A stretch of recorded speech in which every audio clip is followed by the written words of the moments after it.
नमस्कार बच्चों। तो बच्चे लास्ट लेक्चर में हम लोगों ने जो है conjugate of a complex number के बारे में डिस्कस किया था। ठीक है, तो आज का जो हमारा लेक्चर है वो बेस्ड है modulus of a complex number के ऊपर। तो आज के लेक्चर में हम लोग डिस्कस करेंगे कि किसी भी कॉम्प्लेक्स नंबर का मॉडुलस जो है वो क्या होता है और मॉडुलस की बहुत सारी प्रॉपर्टीज होती हैं जिनके बारे में भी हम लोगों ने इस लेक्चर में डिस्कस करना है। ठीक है, तो चलिए स्टार्ट करते हैं आज का लेक्चर। तो टॉपिक हमारे पास आ गया modulus of a complex number. ठीक है, सो ध्यान दें बच्चों, मान लीजिए कि अगर मेरे पास यहाँ पे कोई भी कॉम्प्लेक्स नंबर आपको दे रखा है z is equal to a plus iota b।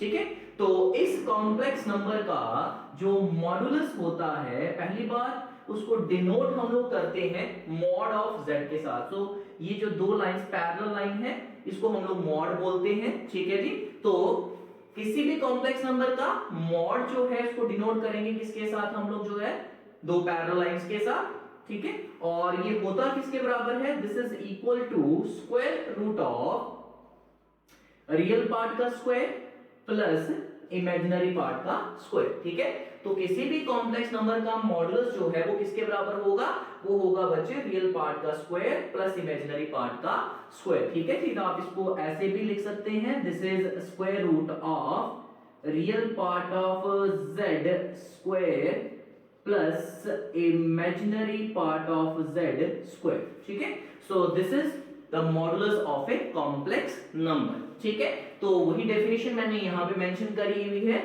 The modulus of a complex number z is equal to a plus iota b is denoted by mod of z and is defined as mod z is equal to square root of a square plus b square, that is mod of z is equal to square root of real part of z का square plus imaginary part of z का square। ठीक है, तो यहाँ पे दो examples भी मैंने दे रखी हैं। मान लीजिए अगर आपके पास एक कॉम्प्लेक्स नंबर है z is equal to 3 plus 4 iota, तो इस कॉम्प्लेक्स नंबर का मॉड क्या होगा, that will be square root of real part का स्क्वायर यानी कि 3 का स्क्वायर प्लस इमेजिनरी पार्ट का स्क्वायर यानी कि 4 का स्क्वायर। ठीक है, अब 3 का स्क्वायर 9 और 4 का स्क्वायर 16, 16 प्लस 9 इज 25, 25 का स्क्वायर रूट जो है वो किसके बराबर, 5 के बराबर। ठीक है, नेक्स्ट हम लोगों ने जो है कॉम्प्लेक्स नंबर ले लिया -5 प्लस 7 आयोटा। अब इसका जब मॉड लेंगे that will be square root of real part का स्क्वायर यानी कि -5 का स्क्वायर प्लस इमेजिनरी पार्ट का स्क्वायर यानी कि 7 का स्क्वायर। ठीक है, तो -5 का स्क्वायर कितना हो गया 25 और 7 का स्क्वायर हो गया 49, ऐड करेंगे तो सम टोटल किसके बराबर आ गया 74 kept within the square root. ठीक है, so this is all about your modulus of a complex number. ठीक है, तो नेक्स्ट हमारे पास आ गई हैं properties of the modulus of a complex number. ठीक है, so the first property says if we take the modulus of a complex number, modulus of the conjugate of the complex number and the modulus of the negative of a complex number, all these three results will be same। ठीक है, तो मैं इसको verify भी कर देता हूं। मान लीजिए हमारे पास जो है कोई कॉम्प्लेक्स नंबर आ गया, जैसे 2 प्लस 3 आयोटा ले लेते हैं यहां पे। ठीक है,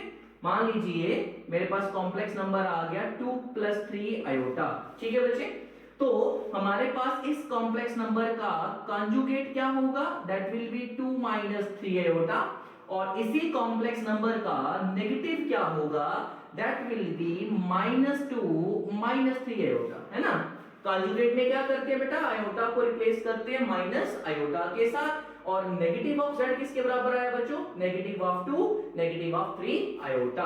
ठीक है, चलिए अब यहां से हम लोग जो है z का मॉड फाइंड आउट करते हैं। तो z का मॉड किसके बराबर होगा, रियल पार्ट का स्क्वायर यानी कि 2 का स्क्वायर, इमेजिनरी पार्ट यानी कि 3 का स्क्वायर। तो ये क्या बना, 2 का स्क्वायर कितना हो गया बच्चों 4 और 3 का स्क्वायर कितना हो गया 9, तो this becomes square root of 13।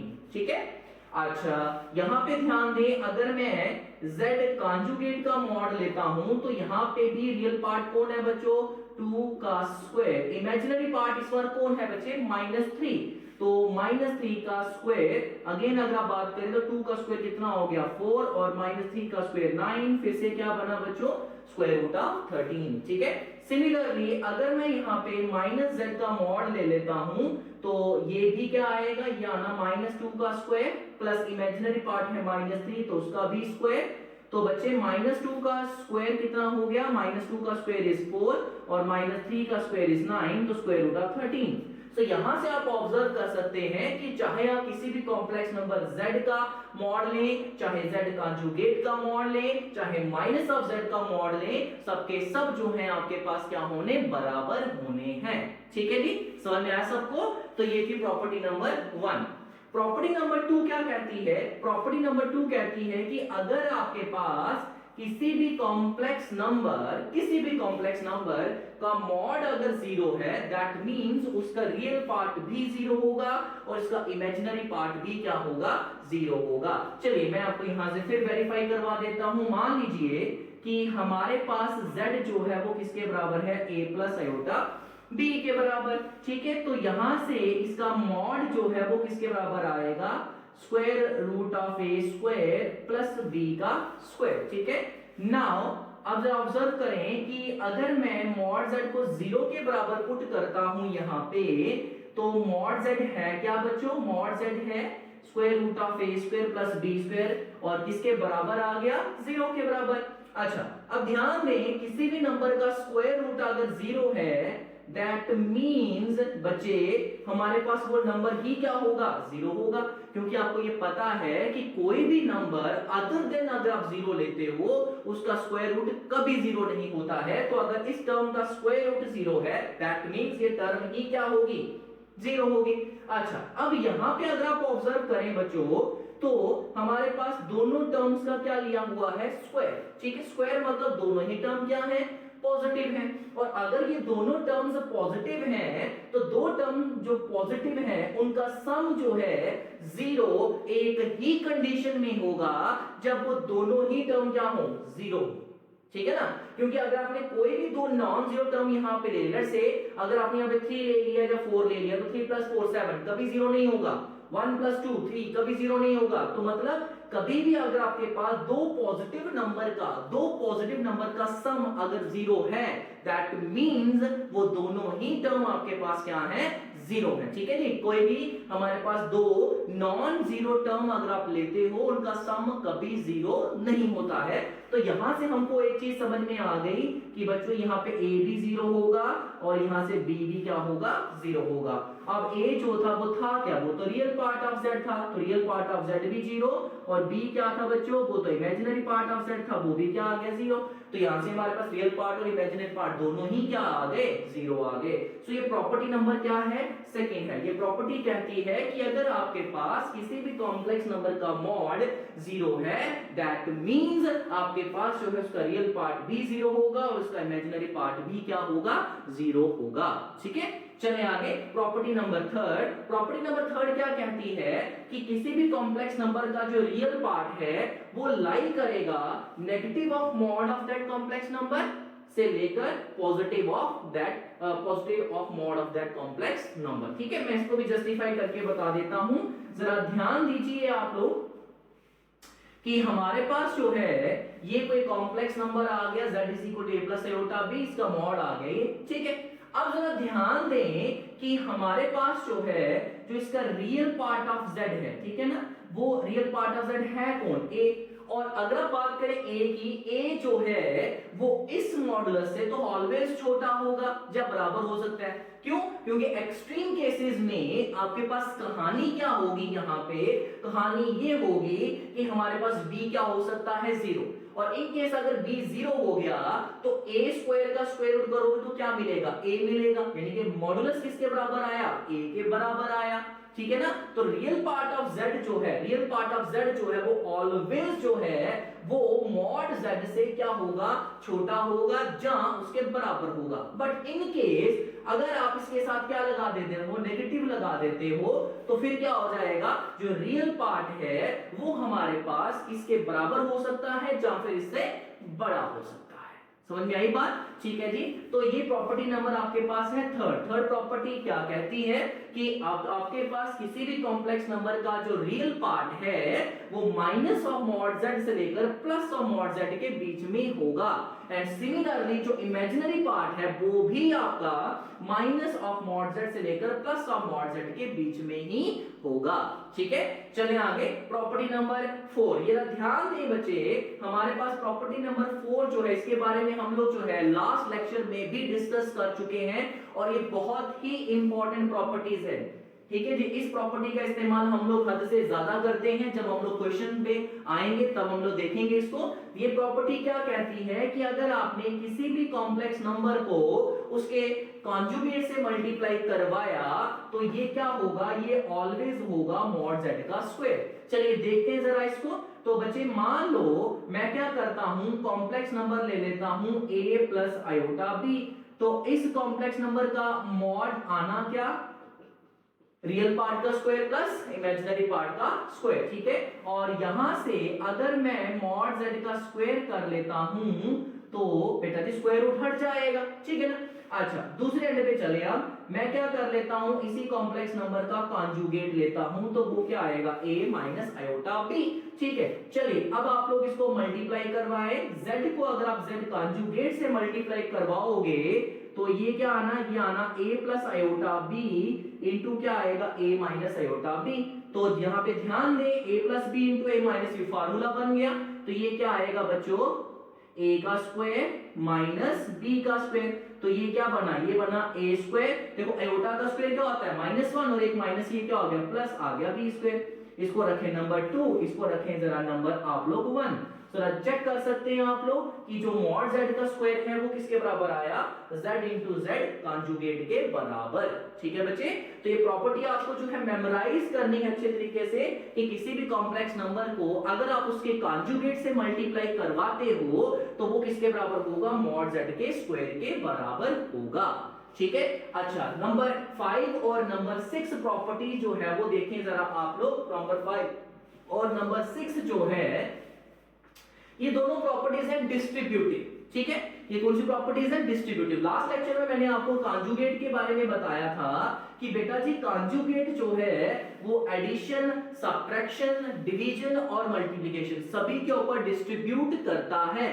But modulus जो है वो हमेशा सिर्फ दो जगह पे डिस्ट्रीब्यूट करेगा, एक मल्टीप्लिकेशन और एक डिवीजन। यहां पे क्या कह रहे हैं कि अगर आपके पास दो कॉम्प्लेक्स नंबर हैं z1 और z2 तो z1 इंटू z2 का जो मॉड होगा that will be equal to mod of z1 into mod of क्या, z2। ठीक है, ये प्रॉपर्टी क्या कहती है कि अगर आपके पास दो कॉम्प्लेक्स नंबर हैं z1 और z2 तो z1 इंटू z2 का जो मॉड है वो किसके बराबर होना, वो होना mod of z1 into mod of z2। And similarly property number 6 क्या कहती है कि z1 अपॉन z2 का जो मॉड है वो किसके बराबर होगा, वो होगा mod of z1 upon mod of z2। तो ये दो प्रॉपर्टीज जो हैं इनको बोलेंगे डिस्ट्रीब्यूटिव प्रॉपर्टी। क्या प्रॉपर्टीज कहती है ये कि जो मॉडुलस है एक तो मल्टीप्लिकेशन पे डिस्ट्रीब्यूट करता है और एक डिस्ट्रीब्यूट करता है डिवीजन पे। ठीक है, यहां पे मैं आपको बताते चलूं कि बेटा जी अगर आप लोग यहां पे z1 प्लस z2 का मॉड लेते हो तो यहां पे ये इसके बराबर नहीं होता है। ठीक है जी, z1 प्लस z2 का मॉड जो है वो mod of z1 plus mod of z2 के बराबर नहीं होता है। रादर हमारे पास z1 प्लस z2 का जो मॉड है this is always less than equal to mod of z1 plus mod of z2। इसको हम लोग बोलते हैं ट्रायंगुलर इनइक्वालिटी और इसको हम लोग अगले लेक्चर में प्रूफ भी यहां पे करके आपको बताएंगे। ठीक है, अभी के लिए आप लोग यहां पे समझें कि हमारे पास मॉडुलस जो है एक तो वो डिस्ट्रीब्यूट करता है ओवर मल्टीप्लिकेशन और एक डिस्ट्रीब्यूट करता है ओवर एडिशन। आया समझ में सबको? चले आगे नंबर 7th प्रॉपर्टी देखें जरा। 7th प्रॉपर्टी आपके पास है क्या, ये प्रॉपर्टी कहती है कि अगर आप लोग z1 प्लस z2 के मॉड का स्क्वायर ले लेते हो तो वो किसके बराबर होगा, that will B mod of z1 का square plus mod of z2 का square plus 2 times real part of z1 into z2 का कॉन्जुगेट। ठीक है बच्चे, ये है हमारे पास प्रॉपर्टी। क्या कहती है ये प्रॉपर्टी कि अगर आप z1 प्लस z2 के मॉड का स्क्वायर ले लेते हो वो किसके बराबर आएगा, z1 का मॉड का स्क्वायर प्लस z2 के मॉड का square plus 2 times real part of z1 into z2 conjugate. ठीक है, सिमिलरली प्रॉपर्टी नंबर 8 आपके पास आ गई, z1 माइनस z2 का मॉड का स्क्वायर किसके बराबर होगा, मॉड ऑफ z1 का square plus mod of z2 का square minus 2 times real part of z1 into z2 conjugate. ठीक है बच्चे, नंबर 9 प्रॉपर्टी इन्हीं दोनों का क्या है, सम किया गया है, और अगर आप इन दोनों को सम कर दोगे तो बेटा ये प्लस का 2 टाइम रियल पार्ट है और ये माइनस का 2 टाइम कैंसिल हो जाएगा। मॉड z1 का स्क्वायर और मॉड z1 का स्क्वायर 2 टाइम्स, मॉड z2 का स्क्वायर मॉड z2 का स्क्वायर भी कितने टाइम, 2 टाइम। ठीक है जी, तो ये प्रॉपर्टी इन्हीं दोनों प्रॉपर्टीज का क्या है, सम है। और हमारे पास यहाँ पे प्रॉपर्टी नंबर 10 क्या कहती है कि अगर आपके पास a times z1 minus b times z2 के मॉड का square plus b times z1 plus a times z2 के मॉड का स्क्वायर किया जाए वो किसके बराबर होगा, that will B a square plus b square into mod of z1 का square plus mod of z2 का स्क्वायर। और लास्ट प्रॉपर्टी zn का मॉड जो है दैट इज मॉड z का पावर n।